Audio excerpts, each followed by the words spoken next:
여러분, 이런 이야기가 있더라고요. 어떤 한 여인을 굉장히 사랑하는, 열렬히 사랑하는 남자가 있었습니다. 그런데 안타깝게도 너무 멀리 떨어져 있는 거예요. 그래서 만날 수가 없는 겁니다. 그래서 이 남자가 여인을 너무나도 사랑하는 마음에 매일 편지를 썼어요. 무려 3년 동안 매일매일 편지를 쓴 거예요. 여러분, 3년 동안 매일 편지를 쓴다고 하면 1000통이 넘는 편지를 매일 쓴 거예요. 여러분, 엄청나죠? 그런데 그렇게 매일매일 편지를 썼는데, 이제 그 여인이 3년 동안 편지를 받고 나서 3년 뒤에 결혼을 하기로 작정을 했습니다. 그런데 문제는 이 여인이 과연 누구와 결혼을 하기로 했을까요? 이 편지를 매일 보낸 이 남자와 결혼을 하기로 한 것이 아니라 매일매일 그 편지를 전해주는 우체부와 결혼을 하기로 한 거예요. 너무한가요? 뭐 이런 여자가 다 있나? 왜 이럴 수 어떻게 이럴 수 있나, 이런 생각이 드나요? 근데 이 남자는 사랑한다는 마음으로 매일매일 편지를 쓰기는 했지만 정작 3년 동안 그 사랑을 함께 나눌 수 있는 그 시간을 함께 갖지를 못한 거예요. 한 번도 만난 적이 없는 거예요. 그런데 이 우체부는 편지를 전해준다고 하면서 매일매일 이 여자의 집에 찾아가서 편지를 전해주는데, 이 여인은 이제 우체부를 위해서 물도 주고 음료수도 주고 하다가 정이 들어서 결혼을 하기로 결정을 했다는 거예요. 근데 저는 이 이야기를 들으면서 무슨 생각을 했냐면, 우리가 마치, 여자가 뭐 물론 문제가 있을 수 있어요. 근데 우리가 마치 신앙생활을 할 때 이 남자처럼 신앙생활을 하는 거 아닌가? 라는 생각이 들었어요. 하나님이 사랑한다고 하면서, 하나님을 사랑한다고 고백하기는 하면서 정작 우리의 삶의 신앙을 돌아보면, 우리의 삶을 깊이 들여다보면 하나님과의 만남이 없는, 그냥 사랑한다고 고백은 해요. 예, 제가 주님 사랑합니다. 주님 너무 원해요. 라고 이야기를 하지만 정작 교회 생활이나 우리의 삶을 들여다보면 하나님과의 만남이 없는 모습으로 살아가고 있는 것은 아닌가? 라는 생각이 들었다는 겁니다. 여러분, 우리가 흔히 신앙생활이라는 표현을 자주 사용을 합니다. 그런데 여러분, 신앙생활이라는 게 뭐예요? 여러분, 신앙생활이 뭡니까? 일주일에 한 번씩 정해진 시간에 교회에 나와서 정해진 어떤 그 순서에 따라서, 예전에는 우리 정해진 순서가 있죠. 묵창기찬, 술기찬이라고 딱 정해진 폼이 있어요, 전통교회. 근데 우리 교회는 이제 조금 다른 형식으로 주일에도 좀 뭔가 이렇게 예배를 드리고는 있지만, 정해진 형식에 따라서 예배를 드리고 그 교회 안에 있는 전통적인 문화를 익히며 영적인 감정이 고양되는 정도의 어떤 그 정도 수준의 신앙생활을 하는 것이라고 생각하는 경향이 있습니다. 그런데 여러분, 신앙의 본질은 종교생활이 아니에요. 여러분, 신앙의 본질은 뭐예요? 결국에 이 모든 영적인 활동들을 통해서 궁극적인 목적은 하나님을 만나는 겁니다. 할렐루야. 하나님을 만나는 것이고 하나님과 함께 하는 거예요. 그러니까 그런 의미에서 신앙이 좋다라고 하는 말의 의미는 뭐냐면, 교회에 열심히 나오고 교회에서 여러 가지 봉사를 하는 것 차원이 아니라, 신앙이 좋다는 이야기는 하나님과의 관계가 깊어졌다는 걸 의미하는 겁니다. 여러분들에게 다시 한번 묻고 싶습니다. 여러분들의 신앙은 건강하십니까? 여러분들의 신앙은 안녕하십니까? 여러분들의 신앙은 좋은 편에 속합니까? 그냥 종교적인 활동을 열심히 하는 거 말고 진짜 여러분들의 삶에 하나님을 만나고 하나님과 인격적으로 교제하고 하나님과의 그 친밀함을 경험하는 삶을 살고 있느냐, 그것을 여러분들에게 좀 묻고 싶은 겁니다. 특별히 모태신앙, 모태신앙인 사람들이 있죠. 모태신앙은요, 어떻게 보면 엄밀하게 이야기하면 자기의 의지로 교회를 다니기로 선택한 적이 없는 사람들. 특별히 우리 교회에는 MK도 있고 PK도 있는데 정말 심심한 사과의 말씀을 드립니다. 태어날 때부터 극성스러운 부모님 때문에 어쩔 수 없이 교회를 다니고 있는 사람들. 어떻게 보면 사실 이제 MK나 PK들은 자기의 의지로, MK나 PK들뿐만 아니라 이제 모태신앙이라고 하면 교회를 열심히 다니고는 있는데 뭔가 자기의 의지로 예수님을 만나거나 예수님 믿기로 선택한 적이 없이 그냥 어떤 종교적인 의무 때문에 교회를 다니고 종교 생활을 하는 사람들이 생각보다 많다는 거예요. 그냥 어떤 종교적인 의무나 책임감 때문에. 아니면 교회에서 맨날 이런 얘기 듣죠. 너 예수님 안 믿으면 지옥 가. 너 그렇게 신앙생활 하다가 지옥 가. 이런 말을 너무 많이 들어서 혹시라도 내가 지옥에 갈지 모른다는 그런 두려움 때문에 안타까운 모습으로 신앙생활을 하는 모태신앙의 사람들이 많다는 거예요. 저도 마찬가지였습니다. 저도 모태신앙이었는데 저도 중학교 3학년 때가 되어서 예수님을 만났어요. 우리 최원점에도 중학교 3학년 때 예수님 만났고, 우리 주연이도 중학교 3학년 때 예수님 만났고, 중학교 3학년 때 특별한 일이 있는 것 같아요. 우리 시원이도 중학교 3학년 때 예수님 만나고. 아니다, 지금 만났으면 좋겠다. 예수님 만나야 돼요. 그런데 예수님 만나기 전에 그냥 종교적으로 그런 하나님과의 만남 없이 신앙생활을 하는 사람들이 생각보다 많다는 거죠. 그러니까 겉모습만 보면 완벽한 예배자처럼 보여요. 그리고 예배를 드릴 때도 예배의 순서를 정확하게 알고 있습니다. 언제 어떤 모습으로 찬양을 해야 하는지, 또 어떤 타이밍에 기도를 해야 하는지, 또 기도를 할 때는 어떤 타이밍에 눈물을 흘려야 하는지 너무나도 정확히 꿰뚫고 있다는 거예요. 그런데 정작 그렇게 정확한 모습으로 신앙생활을 하고는 있으나 진짜 마음의 깊은 곳을 들여다보면 하나님과의 만남이 없는 모습으로 신앙생활을 하는 사람들이 많다는 겁니다. 여러분, 하나님께서는요, 우리의 마음을 원하시고 우리와 만나시기를 원하십니다. 우리와 함께 하시기를 원하신다는 거예요. 잘 갖추어진 예배, 멋지고 화려한 어떤 종교적인 행사가 아니라 정말 작고 소박하고 볼품이 없어도 하나님을 향한 그 정말 절절한 사랑을 가지고 하나님을 만나기를 원하는 그러한 예배자들을 찾고 계신다는 겁니다. 할렐루야. 간절히 바라기는 저와 여러분들이 그러한 예배자가 되기를 원해요. 정말 하나님과의 만남을 사모함으로 하나님 앞에 마음의 중심을 들여서 예배하는 예배자들이 될 수 있기를 주님의 이름으로 축복합니다. 하나님은요, 우리와 함께 하시기를 원하셔요. 저는 성경을 읽을 때마다, 성경을 볼 때마다 이 우리와 함께 하시고자 하는 그 하나님의 마음이 성경 전체를 관통하고 있다고 생각이 돼요.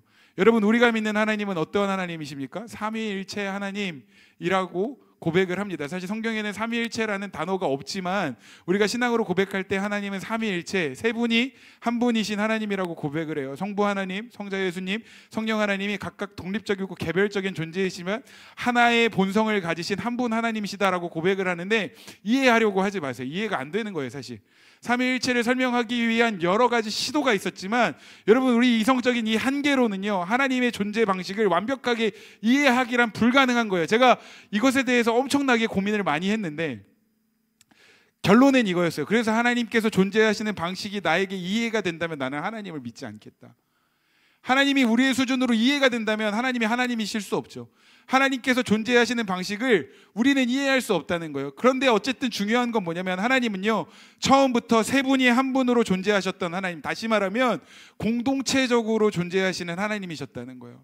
태초 전부터, 영원 전부터 영원 후까지 언제나 함께 하시면서 그 관계의 충만함을 누리셨던 분이 하나님이시고, 그 사랑과 관계의 충만함을 우리와 함께 나누시기 위해서 인간을 창조하셨다는 거예요.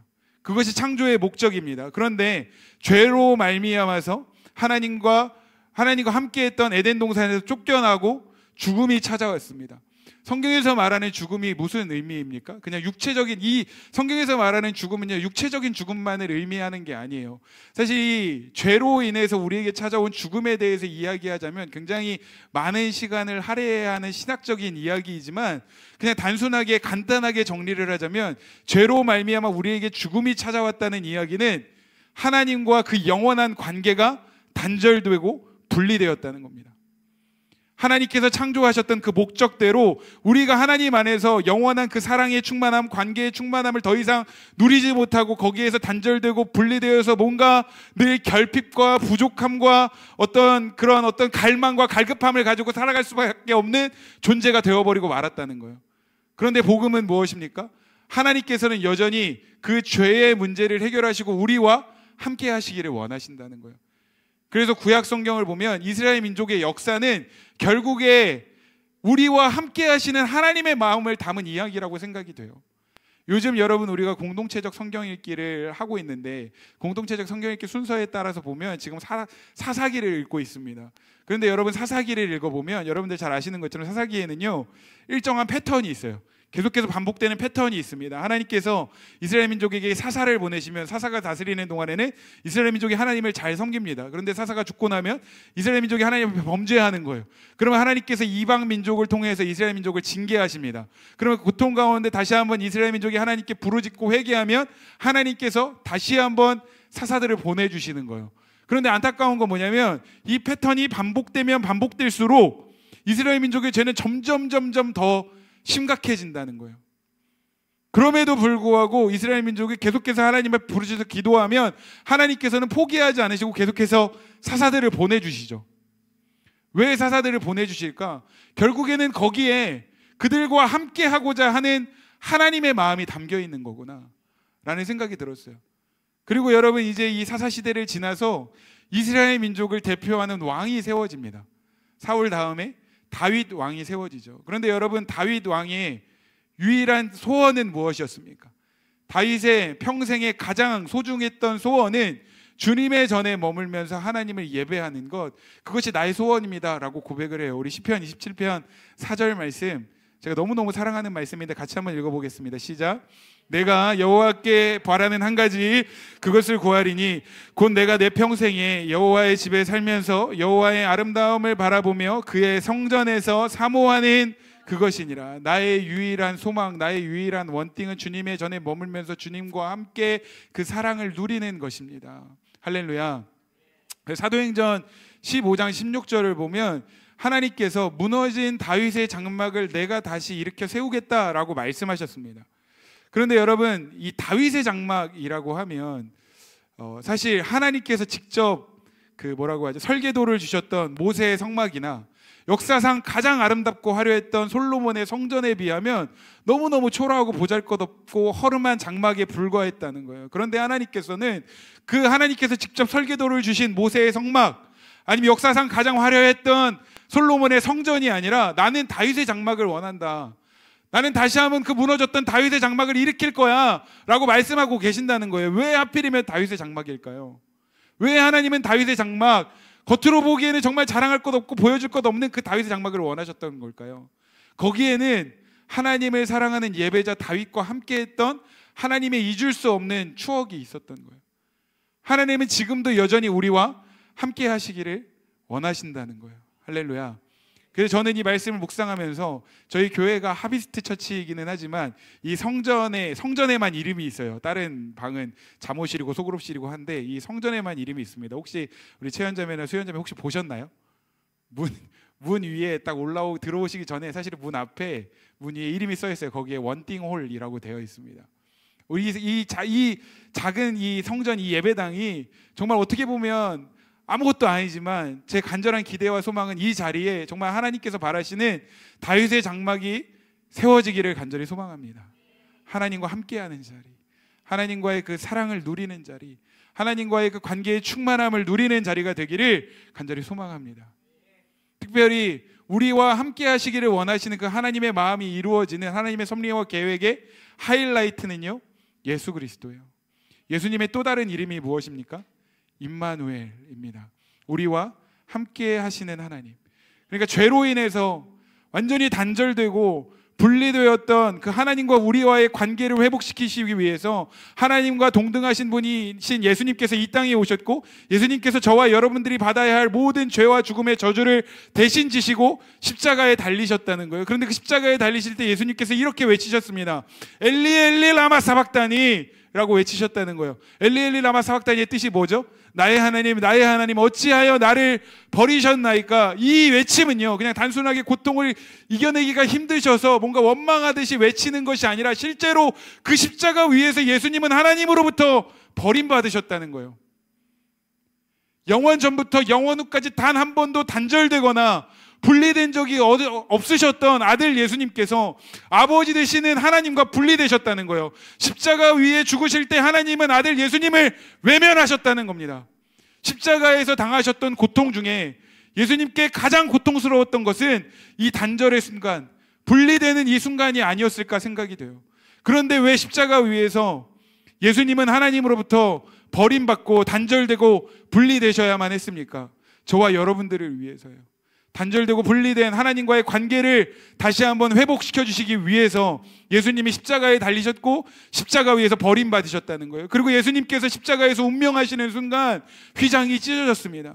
하나님과 우리를 가로막고 있던 모든 장애물들이 제거되었다는 거예요. 이제 우리는 예수 그리스도로 말미암아 하나님 앞으로 나아갈 수 있게 되었고, 예수님을 통하여 이제는 하나님과의 만남, 하나님과의 그 깊고 친밀한 그 사랑의 관계의 풍성함을 다시 한번 누릴 수 있게 되었다는 겁니다. 할렐루야. 그리고 십자가에서 죽으셨다가 부활하신 예수님은요, 다시 제자들을 찾아오셨습니다. 내가 너희와 함께 하겠다라는 약속을 예수님 지키신 거예요. 그리고 부활하신 예수님 승천하실 때 뭐라고 말씀하십니까? 천사들이 제자들의 이야기하기를 하늘로 올라가신 이 예수는 너희가 본 그대로 다시 올 것이다. 할렐루야. 마라나타 아멘 주 예수여 다시 오시옵소서. 여러분, 우리 주님 다시 오실 것입니다. 근데 여러분, 우리 주님 다시 오시는 이유가 뭐예요? 이제 그 영원한 하나님 나라를 완성하셔서 하나님께서 사랑하시는 주님의 자녀들과 영원히 함께 하시기를 원하시는 거예요. 여러분, 성경은요, 이 함께 하시겠다고 말씀하시는 이 하나님의 마음이 전체를 관통하고 있다고 생각이 돼요. 함께 하시기를 원하시는 하나님의 마음, 이 관계의 충만함을 하나님께서는 원하신다는 거예요. 그런데 중요한 건 뭐냐면, 여기에서 함께 한다고 이야기하는 건 단지 물리적인 영역에서 시간을 같이 보내는 것만을 이야기하는 게 아니라는 겁니다. 여러분, 여기서 함께 한다라고 하는 것의 가장 중요한 가치는 마음을 나누는 거예요. 이것을 여러분들이 잘 기억하셨으면 좋겠습니다. 함께 한다는 건 단지 물리적인 공간 안에 우리가 같이 있는 걸 함께 한다고 이야기하는 것이 아니라, 진짜 함께 한다는 건 뭐예요? 마음을 나누는 거예요. 여러분, 사자성어, 고사성어 중에 동상이몽이라는 사자성어가 있습니다. 동상이몽 뜻 다 아시죠? 한 침대 위에서 다른 꿈을 꾼다는 거예요. 부부가 같이 자고 있으면서 다른 꿈을 꾼다. 같이 살고 있으면서 다른 생각을 한다. 여러분, 이것만큼 저는 비참하고 비극적인 일이 없다고 생각이 됩니다. 여러분, 우리가 어딘가를 갈 때 버스를 타고 가고 KTX를 타고 가는데, 버스를 타고 가는 그 버스 안에 있는 모든 사람을 향해서 우리가 같이 간다고 이야기하지 않아요. 함께 간다고 이야기하지 않습니다. 같은 공간 안에서 KTX를 같이 타고 있다고 해서 나는 저기 계신 저 아저씨와 함께 가고 있어, 같이 가고 있어 라고 이야기하지 않는다는 거예요. 왜요? 마음을 나누지 않았기 때문에, 뜻이 같지 않기 때문에 함께 간다고 이야기하지 않는 거예요. 근데 성경에도 비슷한 말씀이 있습니다. 아모스서 3장 3절 말씀 같이 한번 읽어볼까요? 시작. 두 사람이 뜻이 같지 않은데 어찌 동행하겠으며, 뜻이 다르면 동행하는 것이 아니다 라고 말씀하고 있다는 거예요. 우리가 생각이 다르고 마음이 다르면 결코 함께하는 것이 아니라는 거예요. 그런 의미에서 간절히 바라기는 우리 아비스처치가 정말 함께하는 공동체가 되기를 주님의 이름으로 축복합니다. 그냥 물리적인 공간에서 각자의 어떤 형편이나 이유들 때문에 잠깐 예배를 드리고 흩어져 버리는 어떤 종교 단체가 아니라, 정말 하나님께서 주시는 비전 가운데 같은 마음을 가지고 같은 영적인 DNA를 가지고 함께 하나님을 예배하며 하나님의 사명을 감당하는 교회요 공동체가 되기를 간절히 소망합니다. 특별히 제가 교회를 섬기면서 목회 철학, 거창하게는 목회 철학이라고 표현을 하는데 목회 철학일 것도 없고, 제가 신앙생활을 하면서 가장 중요하게 여기는 것 두 가지가 있습니다.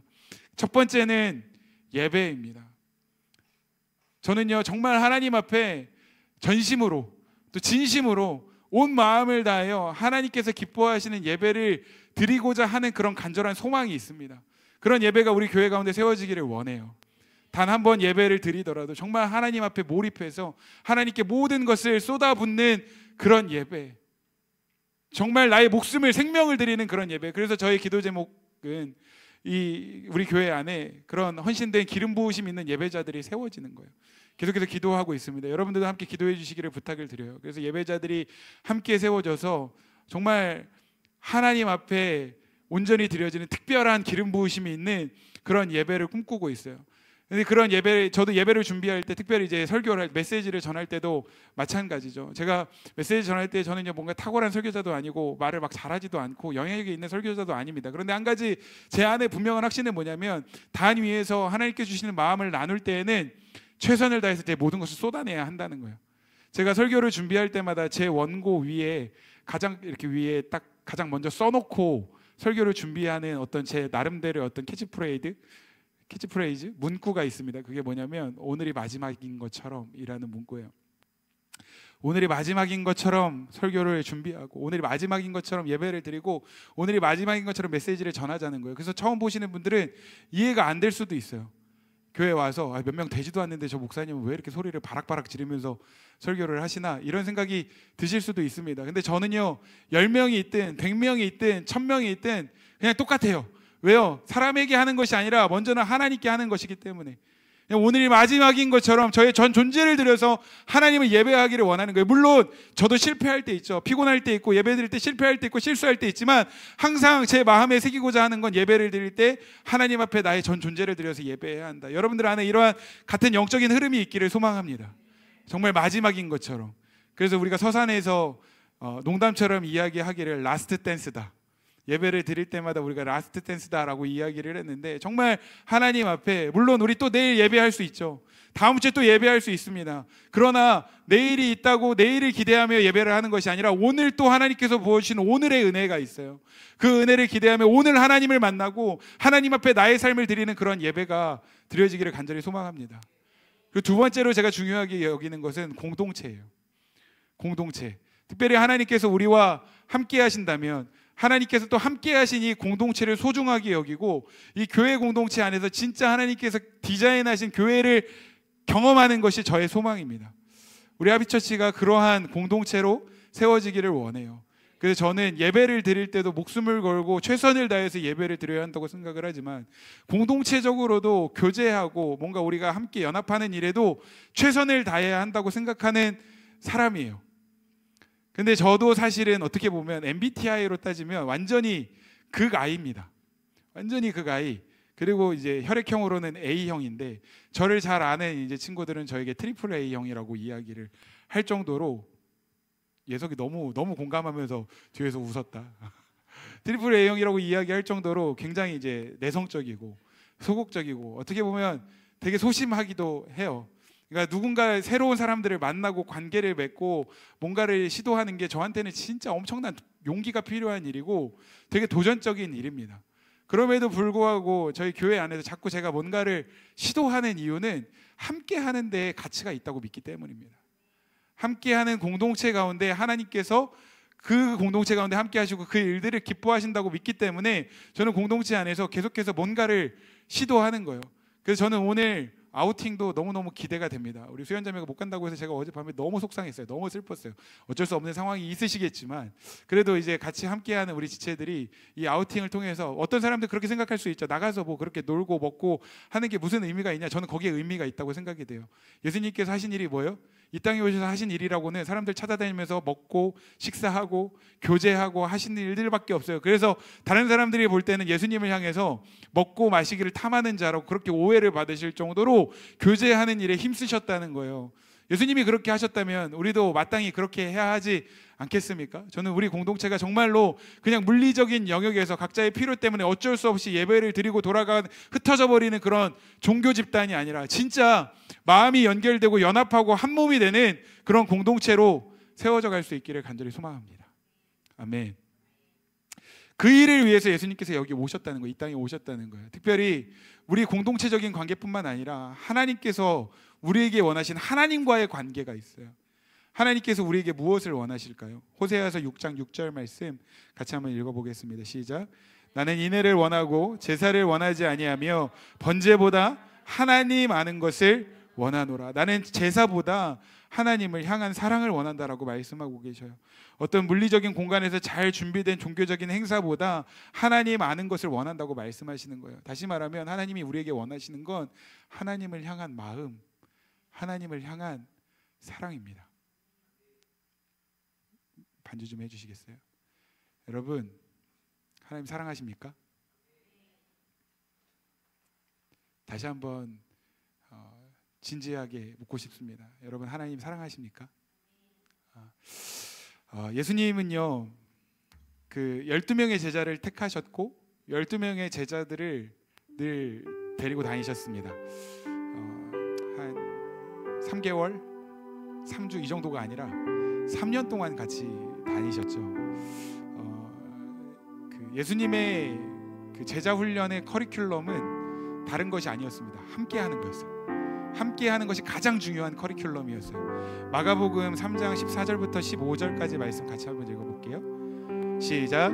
이에 12를 세우셨으니 이는 자기와 함께 있게 하시고 또 보내사 전도도 하며 귀신을 내쫓는 권능도 가지게 하려 하심이로라. 예수님께서 12명의 제자들을 세우신 가장 중요한 이유는 예수님과 함께 하시기 위해서다. 전도를 하거나 귀신을 내쫓는 것도 결국에는 예수님과 함께 하는 것으로부터 시작됐다는 거예요. 어떤 특별한 사역을 하는 것보다 더 중요한 건 예수님과 함께 하는 데 있었다는 겁니다. 예수님은요, 제자들과 함께 하셨어요. 무려 3년 동안을 동거동락하셨습니다. 여러분, 우리가 이 성경을 읽으면서 예수님에 대한 이야기를 읽으면서도 은혜를 받고 다니면서 선포되어지는 어떤 그런 메시지를 통해서도 은혜를 받는데, 예수님과 얼굴과 얼굴을 맞대고 3년 동안 함께 지내면서 예수님의 삶의 모습을 보고 예수님께서 직접 가르치시는 그 하나님 나라의 복음을 듣고 예수님께서 행하시는 그런 기적들을 직접 내가 경험했다면 얼마나 은혜가 되었겠습니까? 그런 생각을 해요. 내가 정말 그 살아계신 예수님과 얼굴과 얼굴을 맞대고 3년이 아니라 단 3일만이라도 함께 지내본다면 나의 삶에 어떠한 변화가 일어날까? 그런데 제자들은요 3년 동안 그런 특권을 누렸다는 거예요. 그런데 제자들에게 엄청난 문제가 생겼습니다. 어떤 문제예요? 예수님께서 어느 날 갑자기 당신이 십자가에 죽으셔야만 한다고 말씀하신 거예요. 제자들의 입장에서는 이해할 수가 없는 이야기였습니다. 그때까지만 해도 제자들이 꿈꿨던 예수님의 걷던 메시아상 구원자로서의 예수님은 어떤 모습이었어요? 지금 우리가 당하고 있는 모든 이 로마 제국으로부터의 억압을 역전시켜서 뭔가 혁명을 일으키는 그러한 메시아, 그러한 구원자를 기대했다는 거예요. 그런데 그렇게 믿고 따랐던 예수님이 갑자기 어느 날 십자가에 죽으셔야 한다고 말씀하신 거예요. 제자들은 이해가 안 되죠. 왜요? 그 당시에 십자가는 가장 범죄자 중에서도 가장 흉악한 범죄자들을 처형하는 사형 틀이었기 때문이에요. 지금 예수님께서 그러한 십자가에 달리시는 건 있을 수가 없는 일이고 있어서도 안 되는 일이었다는 겁니다. 그런데 그 사건 앞에서, 그 십자가 사건 앞에서 제자들이요 자신의 본 모습들을 드러내기 시작합니다. 특별히 예수님과 가장 가까이 있었던 제자, 예수님과 가장 오랜 시간을 함께 보냈던 제자, 예수님께서 가장 특별하게 생각하셨던 가장 유명한 제자 베드로의 진짜 모습이 드러나요. 제가 베드로 형님을 진짜 좋아하거든요. 너무너무 사랑하고 누구도 저의 영어 이름을 지어주지 않았지만 제가 혼자 스스로 성경을 읽다가 영어 이름을 제가 지었어요. 제 영어 이름은 피터입니다. 베드로를 너무 사랑해서 피터라고 지었는데, 여러분 베드로 하면 어떤 이미지가 떠오르나요? 베드로 굉장히 열정적인 사람이죠. 뱃사람이었잖아요. 제가 모르긴 몰라도 덩치도 저만하지 않았을까 싶어요. 저 덩치도 저만하고 성격은 이제 저랑 완전 정반대, 엄청 호탕하고 불같은 사람. 그래서 얼마나 열정적인 사람이었냐면 예수님 처음 만났을 때 우리가 찬양으로 고백했던 것처럼 그물도 버리고 배도 버리고 예수님 보고 따라갔어요. 뒤가 없는 사람이었어요. 와, 저분 따라가면 진짜 뭔가 있겠구나. 자기가 가지고 있던 모든 생업들 다 포기하고 따를 정도로 그렇게 열정적이고 불같은 어떤 그런 성격의 소유자였다는 겁니다. 그런데 이런 베드로에게도 예수님의 십자가는요 결코 이해할 수 없는 그런 사건이었습니다. 결국 그 십자가 앞에서 베드로는 진짜 자신의 어떤 연약함이 다 드러나 버리고 말죠. 그 어린 여종 앞에서도 너무 무서워하고 두려워하면서 예수님을 부인하고 심지어 3번이나 반복해서 예수님을 저주하면서 부인했어요. 그리고 곧 닭이 울었죠. 닭 울음소리가 들리는 그 순간 예수님께서 하셨던 말씀이 생각나는 거예요. 너가 닭 울기 전에 나를 3번 부인할 거야. 그 예수님의 음성이 생각나는 그 순간 베드로 얼마나 수치스러웠을까요? 얼마나 죄책감이 들었을까요? 여러분, 베드로가 그렇게 뜨거운 어떤 열정적인 성격을 가지고 내가 정말 예수님 가시는 곳이라면 어디든지 가겠습니다. 심지어 그 전에 예수님 죽는다고 말씀하셨을 때 예수님 죽는 그곳까지 나는 따라갈 겁니다 라고 호언장담했던 사람이 베드로였다는 거예요. 그런데 예수님의 음성이 생각나는 그 순간에 자신의 어떤 모습들이 이렇게 파노라마처럼 오버랩 되면서 엄청나게 수치심과 어떤 죄책감과 상실감이 막 느껴졌을 것 같아요. 성경에 보면 그 닭 울음소리가 들리고 예수님께서 하시는 말씀이 생각난 그 순간에 베드로가 통곡했다고 성경은 기록하고 있어요.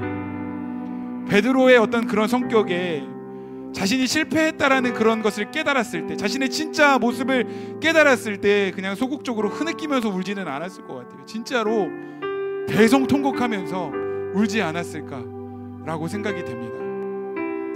그런데 엄청난 소식이 들려오죠. 십자가에 죽으셨던 예수님이 3일 만에 부활하셨다는 거예요. 다시 살아나셨다는 거예요. 할렐루야. 예수님 십자가에 죽으셨지만 다시 살아나셨습니다. 아멘. 여러분, 예수님 살아나신 소식 진짜 기쁜 소식이잖아요. 너무너무 기쁜 소식이잖아요. 그런데 베드로의 입장에서는 진짜 기쁜 소식이었을까요? 물론 와 돌아가셨던 예수님 다시 살아나셨대 라는 이야기를 들었을 때 와 진짜 예수님 살아나셨구나 라는 감격도 있었겠지만, 또 한편으로는 큰일 났네, 예수님 다시 살아나셨으면 내가 다시 어떻게 예수님 만나지? 이럴 줄 알았으면 내가 그때 예수님 십자가에 달리실 때 예수님 곁에 끝까지 있어 드릴 걸, 내가 예수님과 끝까지 함께 해드릴 걸, 그런 생각이 들지 않았겠습니까?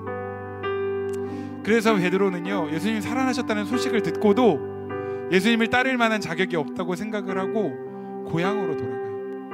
고향으로 돌아가서 지난 3년 동안 예수님 따르면서 한 일이 없는데 돌아가서 할 수 있는 일이 뭐가 있겠습니까? 그래서 예전에 했던 일, 고기나 잡아야겠다 라고 생각을 하고 다른 친구들한테 얘기를 해요. 나 고기 잡으러 갈 건데 너희도 같이 갈래?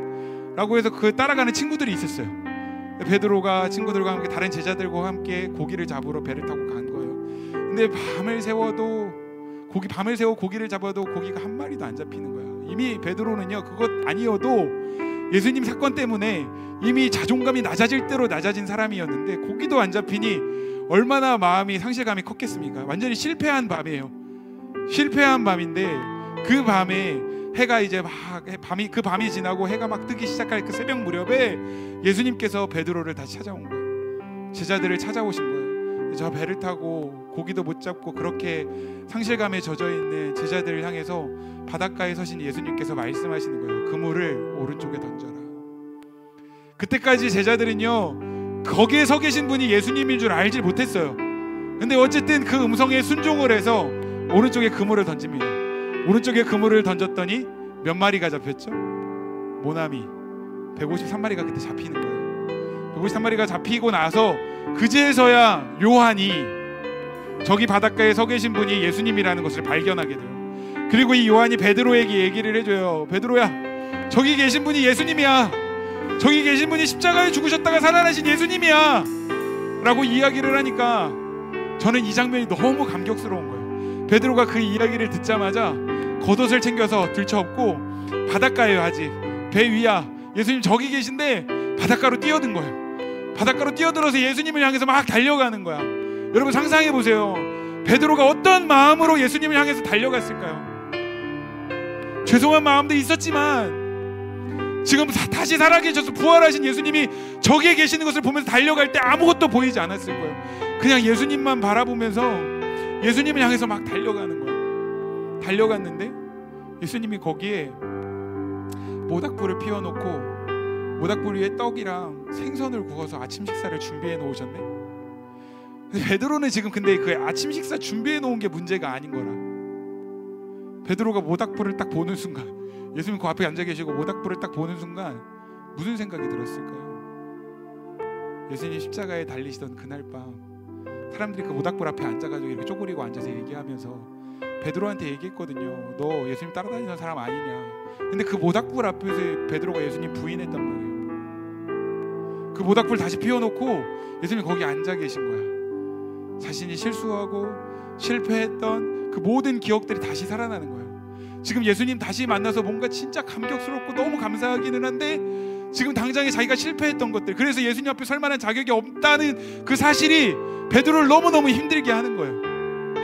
그런데 예수님께서 그때 베드로를 부르셔요. 뭐라고 부르시냐면 요한의 아들 시몬아, 요한의 아들 시몬아. 사실 베드로라는 이름은요, 예수님께서 베드로에게 지어주신 애칭 같은 이름이에요. 그 반석이라는 뜻을 가졌잖아요. 반석 위에 내가 교회를 세울 거야. 그 이름에는 예수님의 어떤 기대와 소망이 담겨있는 그런 이름이었어요. 근데 반대로 시몬이라는 원래 이름은요, 갈대라는 뜻을 가졌습니다. 그러니까 원래 베드로는 갈대 같은 사람이었어요. 소망이 없는 그런 사람이었는데 예수님을 만나고 나서 예수님께서 베드로에게 비전을 주신 거예요. 사명을 주신 거고, 난 너에게 이러한 기대를 가지고 있어 라고 말씀하시면서 예수님은 그 시몬을 데리고 다니시면서 시몬이라고 부르지 않고 늘 베드로라고 부르셨어요. 근데 오늘은 베드로라고 부르시는 것이 아니라 시몬이라고 다시 부르시는 거예요. 예수님이 만약 베드로에게 야 베드로야 라고 부르셨으면 베드로는 거기서 완전히 무너졌을 거예요. 나는 예수님의 기대에 맞게 살지 못했는데, 예수님의 소망에 맞게 살지 못했는데 예수님이 지금 나를 베드로라고 부르셨다면 너무너무 마음이 무너졌을 것 같아요. 그런데 시몬이라고 부르는 거예요. 갈대 같은 인생아라고 부르는 거예요. 너가 실패했다는 걸 이야기하는 게 아니라 지금 예수님은요, 너가 어떤 존재인지 다 알아, 괜찮아 라고 말씀하신 거예요. 그리고 물으시죠. 네가 나를 사랑하느냐? 네가 나를 사랑하느냐라고 물으시는 거예요. 근데 베드로가 선뜻 대답하기가 어려운 거죠. 내가 사랑한다고 얘기하기에는 며칠 전에 자기가 했던 일들이 있어. 사랑한다고 얘기하기에는 예수님을 배신하고 부인하고 저주까지 했단 말이에요. 근데 또 사랑하지 않는다고 하기에는 지금 내가 예수님 너무 사랑하는 거야. 이제 그 시간들을 다 지나고 와서 돌아보니 나 진짜 예수님 사랑하는구나, 나 진짜 예수님 없으면 안 되는구나, 예수님이 있어야 되는구나 라는 걸 깨달은 거죠. 그래서 예수님이 너 나 사랑하니? 라고 물었을 때 겨우겨우 한마디 떼는 거예요. 예 주님, 제가 주님 사랑하는 그 마음 주님께서 아시는 줄로 압니다. 당당하게 얘기도 못했을 거예요. 정말 제가 주님 사랑하는 거 주님 다 아시죠? 라고 얘기한 거예요. 그런데 그때 예수님께서 베드로에게 뭐라고 말씀하셔요? 내 양을 먹이라, 내 양을 치라 말씀하셔요. 갑자기 왜 내 양을 먹이라, 내 양을 치라고 말씀하셨을까요? 그래도 나 그렇게 부인하고 배신하고 도망갔는데 이제 나 사랑한다고 고백했지, 이제 너 얼마나 힘든 길을 가야 하는지 한번 봐봐. 내가 너한테 엄청나게 힘든 길을 맡길 거야. 너 이제 그 일들을 감당해야 돼. 한번 이렇게 이러한 마음으로 예수님께서 맡기신 게 아니에요. 내 양을 먹이라, 내 양을 치라, 내 양을 먹이라라는 이 말씀은요, 내가 너와 함께 할 거야 라는 예수님의 약속이 담긴 말씀인 거예요. 여러분 마태복음 28장 18절부터 19절 20절까지의 말씀에 보면 예수님께서 우리에게 맡기신 가장 중요한 지상 대명령 그레이트 커미션 말씀이 기록되어 있습니다. 너희는 가서 모든 민족으로 제자를 삼아 아버지와 아들과 성령의 이름으로 세례를 베풀고 내가 너희에게 분부한 모든 것을 그들로 하여금 가르쳐 지키게 하라 그 말씀하신 다음에 이 사명을 주신 다음에 굉장히 중요한 약속을 하셔요. 뭐라고 말씀하시죠? 볼지어다 세상 끝날까지 내가 너와 함께 할 거다. 그런데 오늘 예수님께서 베드로를 찾아가셔서 말씀하시는 거예요. 너 나 사랑하니? 그러면 내 양을 먹여, 내 양을 쳐. 이 말씀은 너에게 맡겨진 그 사명을 감당하는 동안에 너는 결코 혼자 감당하는 게 아니야. 내가 너와 함께 할 거야. 아멘. 사랑하는 하비스트 여러분, 오늘 예수님께서 다시 한번 우리를 그 사랑의 충만함, 그 하나님과의 관계의 충만함으로 초청하고 계시다고 믿습니다. 여러분들에게 다시 한번 묻고 싶어요. 여러분 정말 주님 사랑하십니까? 여러분 정말 주님 사랑하십니까? 우리를 사랑하신 주님께서는 언제나 그 자리에서 우리를 기다리고 계시고 우리와 함께 하시기를 원하셔요. 우리 이 시간에 같이 한번 찬양하고 우리의 사랑을 고백했으면 좋겠습니다. 우리 마지막으로 찬양했던 베드로의 고백 찬양으로 오늘 말씀을 기억하면서 찬양하며 우리의 마음을 주님께 고백하는 시간 가졌으면 좋겠습니다.